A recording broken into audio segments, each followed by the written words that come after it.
Good morning, everyone, and welcome back to my channel. Today we are going to be making my favorite no-bake cookies. These are so easy, and you can make them peanut butter or peanut butter and chocolate. You can add maple to them. They're really versatile. So the first thing that you want to do is start off with a stick of butter, and that would be equivalent to a half a cup. And then we're going to be adding 2 cups of sugar, and then we're also going to add half a cup of whole milk. Now, if you're wanting to make the peanut butter cookies, stop at this point, but we're going to be doing some chocolate peanut butter. So I'm going to add in a half a cup of unsweetened cocoa.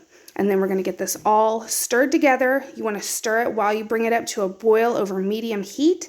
And then once you hit a rolling boil that cannot be stirred down, we're going to cook it for 1 minute. And then you want to take it off the heat.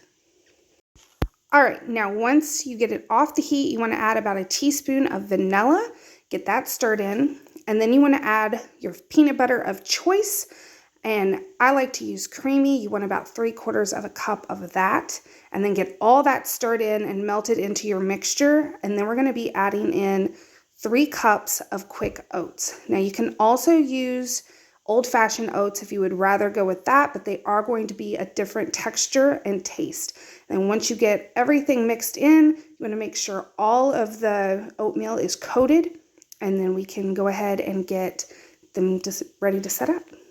All right, you want to get yourself some wax paper or parchment paper, and then we are just going to scoop these onto the paper and let them set up. They take about an hour or 2 to set up depending on the temperature of your house, and you can do these any size that you want.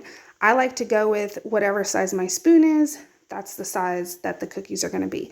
You can do little mini cookies. You can do huge monster cookies. It is really up to you. And they are so good. You can keep them in an airtight container, but I promise you they are not going to last long. So these are the peanut butter ones.